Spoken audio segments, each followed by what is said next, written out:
great to be back here. We're going to continue our 19th lesson on the laws of Shabbat. We are still with the laws of preparation. And we see it says in the Bible in Exodus 16:5, it says it shall come to pass on the sixth day that they shall prepare what they bring in. And we learn from that verse that everybody must prepare. And on Friday, getting ready for the Shabbat. Everyone, without any exception, is included in that verse that we must make Shabbos, as we say, preparations. In other words, a person shouldn't feel that it's below his dignity to be concerned with the Shabbat preparations, and he should pass it off to someone else. But everyone in reality has to be involved in getting ready for Shabbat. And even those who study Torah, Shabbat comes, once a week. We have to make time for it on Friday to prepare ourselves. If we look in the Talmud, there were great rabbis that were very active in preparing for Shabbat. And the Talmud brings down, for example, Rava would salt fish, he would make some herring. Rav Chizda would cut up vegetables very thin. In other words, he was making salad. Rabba and Rav Yosef, they would chop wood for the stove. Rabbi Abau and Rabbi Zera would light fire for the Shabbat food. Rav Huna and Rav Papa, they would prepare the candles. Rabbi Nachman would clean the house. He would take out the old furniture during the week and bring in the Shabbat furniture. In other words, we see that they were using special furniture for Shabbat, how much they honored the Shabbat. So we see very, very clearly how these rabbis were involved in preparation. And if we talk about people that are very special and honorable and that's beneath their dignity, well, these rabbis were extremely great leaders of Israel. They, for example, Rabbi and Rav Yosef, they were the heads of the two great Babylonian academies in Sura and Pumbedita. Those were the great yeshivot. And together with the head of the exile known as the Reish Galuta, they would lead the entire Jewish community at that time. In other words, a person would not be appointed to any position of authority without these great rabbis, Rabbi Yosef and Rabbah.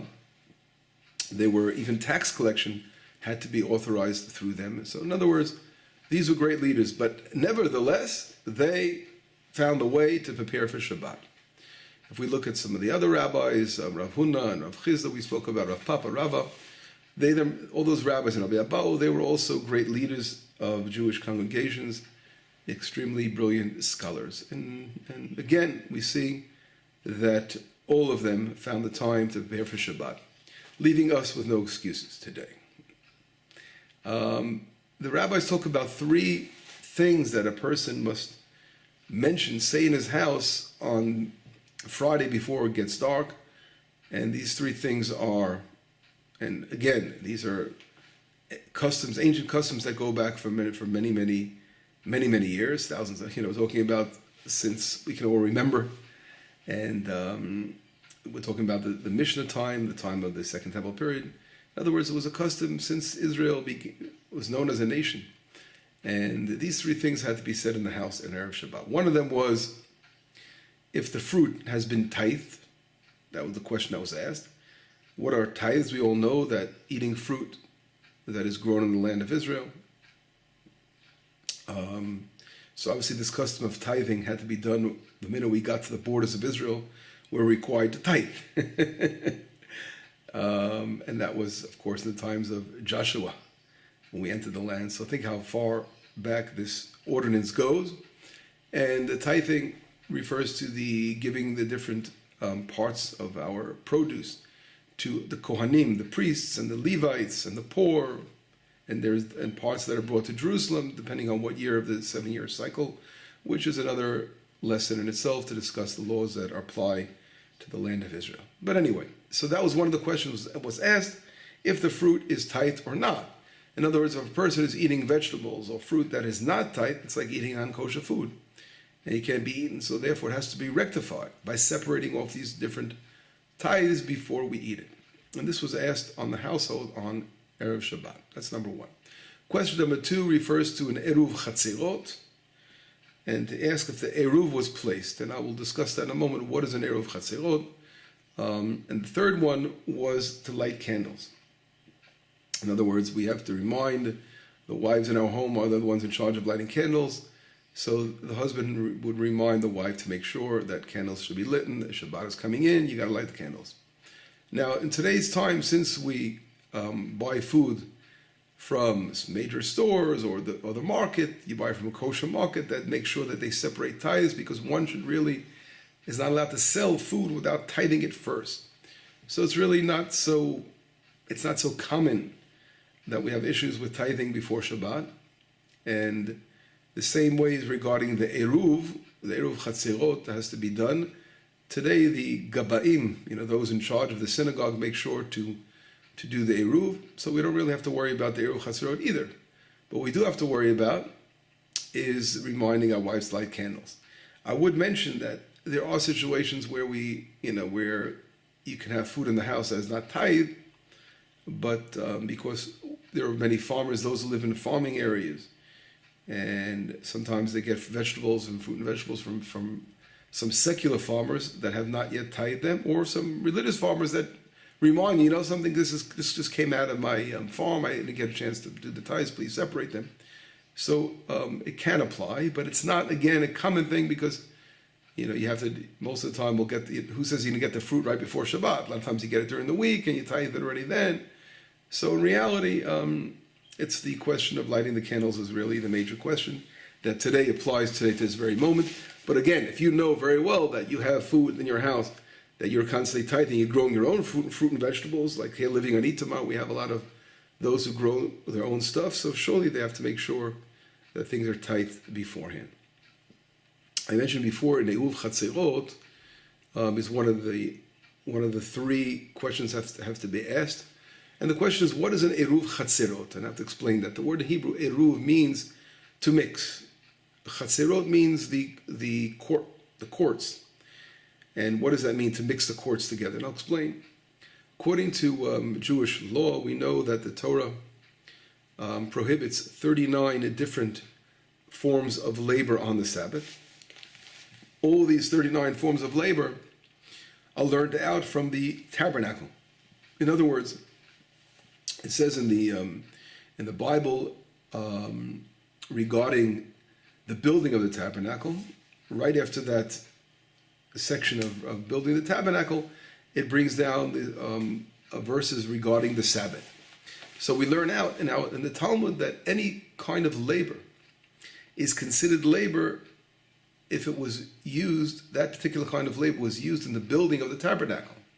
And there are 39 such kinds of labor.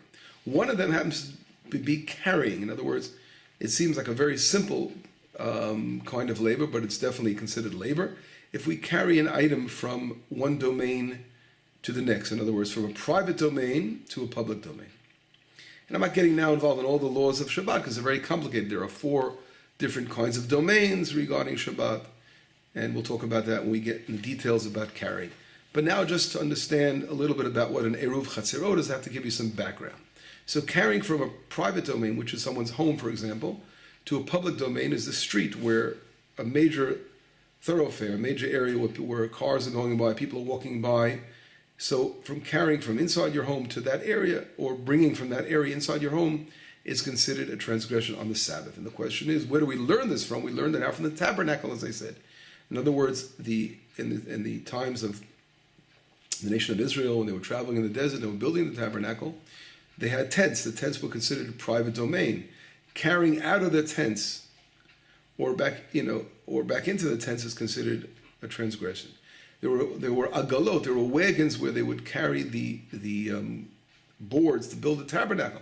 And those wagons themselves were considered private domains. They weren't allowed to carry karashim, in other words, boards for building the tabernacle, taking them from inside the wagon to the outside to the major camp, which was considered a public domain. So those really we learned out that carrying was considered one of the 39 malachot, one of the 39 labors, and you're not allowed to carry from a private domain to a public domain, or a public domain to a private domain. I'll just add, you can't even walk 4 cubits in a public domain as well. But that's another discussion. And the question is, so what is an Eruv Chatzirot? What am I rambling on over here? All these laws, and I'll explain to it what I mean. When a person has, for example, you have a neighborhood, and in your neighborhood, you're in different houses, you have neighbors. Each house has, a courtyard, right? Sometimes a courtyard is a common courtyard for about 5 houses or 3 houses. It's a common courtyard. Or an apartment building, there are the the staircases going up and down, or the hallway. That's like a common courtyard for those different apartments in the building. And these particular situations, although they're all private domains because they have, again, walls and they're enclosed, although they're private domains, they have different ownership. And the rabbis were concerned, and this is an action, a takana that goes way back to the times of King Solomon, and King Solomon sort of reinstated it. Really goes back to the times of Moses, according to the Gaonim. And this particular enactment was a concern of the rabbis. What was the concern of the rabbis? If one would be allowed to carry freely from inside your house to the staircase, or to the where the outer apartments are, the hallway, or from your house to your courtyard, which is a common courtyard of a few different houses, your personal courtyard wouldn't be a problem. But if it was a common courtyard to a few different houses, so the concern was that one may confuse this by carrying out into a public area. In other words, since you're allowed to carry from your house to an area which is publicly, owned by different, if it's owned by a lot of people, it's joint ownership by a lot of people. So the same thing, someone could say, okay, since I'm allowed to do that, I'm allowed to carry from a home to a street, which is also a publicly joint owned area by the rabbim, by the masses.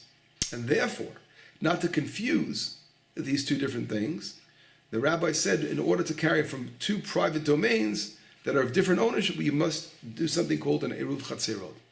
And eruv means to mix. You're actually combining it all together as one domain. And how do we do that?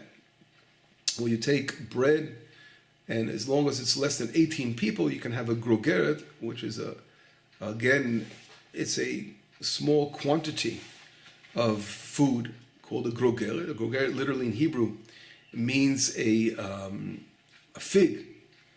And for each house, a fig is about dried fig. After it dries, it becomes it shrinks. It's about 19.2 grams. If you want to know exactly, there are different, again, the midot, the different measurements of things are also, there are different opinions regarding them. We're all familiar with the great rabbis that dealt with this topic of describing the midot, the measures. You have the Chazon Ish, the famous Chazon Ish, who was always enlarging the midot, and he says that a grogeret is larger. A grogeret is around probably double the size of the Rav Chaim La'eh, which says it's 19.2 grams. So we're basically saying we'll go into his opinion. We're not going to follow the Chazon Ish because that's the opinion of the more stringent opinion. But in other words, the grogeret, if you want to make an eruv, we get back to what we're doing, we don't want to lose the chain of thought with you all here, but the eruv chatzerot, you have to take a grogeret for each person, for each household in that courtyard. So there are 5 people living in that particular courtyard, and you want to combine the houses with the courtyard as one domain. You would put in one of the household bread with the amount of, let's say, 5 times 19.2 grams would be enough because it's less than 18. Now, if you have 18 people and over, once you have 18, then you have to have the amount for 2 sudot, for 2 meals. And that already is either 8 eggs or 6 eggs. There's a difference of opinion there also as well. The Chazon Ish would say it's about 800 grams. He says if each gram is 100, in each beitzah is close to 100 grams. And Rabbi Chaim would say it's about half that. Whatever it is, at least 400 grams or so of bread, that would be the minimum which you would need. And then once you have over 18 families, you don't need any more than that. And you would place it in one of the houses. Now, by placing it in one of the houses and having in mind that all the people that live in that particular court are joined in with that eruv, then you're actually saying it's like that entire courtyard is like a joint ownership. It's like you all own it and you all have a part in everyone's part. So it's really like your property. And then you have no problem of carrying from inside the house to the courtyard or to the courtyards of the houses in that same area. And that's what an Eruv Chaserot really is. You make a blessing on it, although it's an enactment of the rabbis. We bless on enactment of the rabbis, as we know. And after we bless, we say, with this Eruv, we can carry from the house to the courtyard, the courtyard to the house. And that's really what an Eruv Chaserot is. Eruv Chaserot is. There's also something called Shituf Mevorot, and you see these things are detailed laws, but I'm trying to summarize them in a concise fashion. A Shituf Mevorot is very similar. It's not only that your houses are opened up to courtyards, but your courtyards are also opened up to small alleyways. And these small alleyways are called Mevorot, and they're also considered private domains, but they're different than courtyards. So there was something called a Shituf Mevorot, that they would actually connect different alleyways together by leaving in one of the courtyards, again, bread, or it doesn't have to be bread if it's a shituf mevorot, it could be something else. And it could be other food, again, the same amounts we spoke about, and that would combine all the courtyards together with making them as one, and they all have equal ownership in everyone's portion of the alleyways, and that would allow them to carry from the courtyards to the alleyways. Today, the situation, for example, let's take Itamar, where I live in my community. We have something called a tzurat petach. How do I say that in English? The entire community has an eruv around it. Like some people have, some places have strings with posts. It's called the tzurat petach. We have a fence basically around most of our community, the lower portion, and that fence we add. We have an opening of the fence, so we have to have a little string over the opening with two posts. So it really includes our lower portion of Itamar all into one domain. In other words, it's like one courtyard, or one big courtyard with all alleyways. They're all considered one domain, but again, common ownership. So therefore, we have to have an eruv chatzirot or a shituf mevorot, and that's customary to do it in a synagogue. Now, I mentioned before that a eruv chatzirot has to be placed in one of the houses. But since what we do today is a shituf mevorot, we're allowed to place it in the synagogue because it includes also the eruv chatzirot. If you do a shituf mevorot, you could include with it the eruv chatzirot, and that's what we do today. We put it in a synagogue. It's usually changed once a year on the Passover, since we wanted to be able to work for Passover as well. And if you put bread, you can't eat it on Passover, and the eruv wouldn't be good. So we do it on Passover. The gabaim are in charge of it; those who are the heads of the synagogue and the religious affairs of the community, and it's placed there for all year round. And that eruv is allowed for anyone. We're all partners in that eruv, so anyone who really wants to eat that matzah can come over and eat the matzah at his will if he really wanted to, because again, everyone has ownership in that. And that's an eruv chatzirot. With all that long discussion, what I want to mention is that's what we have to say. That's the custom we used to say on Erev Shabbat. Is the eruv chatzirot prepared or not? But as I mentioned before, God willing, we will discuss this in more detail and go over it when we discuss the laws of eruv and the laws of carrying on Shabbat. We'll get back to that as well. Now, the things that today we have to make sure that are taken care of when we are preparing for Shabbat, some, you can say more modern things. We want to make sure that our Shabbos clocks are set, to put the lights on and off when we need to, the air conditioning, the heating, the setting up the hot plate, the refrigerator light should be shut off. We want to make sure that we separate the milkies, breaking one milky from the next. Because, though there are opinions you're allowed to do it on Shabbat, you shouldn't really get into the doubts, or opening up bottles and closing them, although there are opinions you're allowed to open bottles. I'm giving examples of those who want to be stringent in regarding opening bottles or separating the milkies, and make sure they open them before Shabbat, and or opening up canned goods. It's good to make all these preparations, getting it all ready on Friday. This way, when we enter the Sabbath, we will enter the Sabbath completely ready, without any issues. And as Shabbat approaches today, I wish you a Shabbat Shalom, and we will return soon for our 20th lesson on the laws of Shabbat. Bye-bye.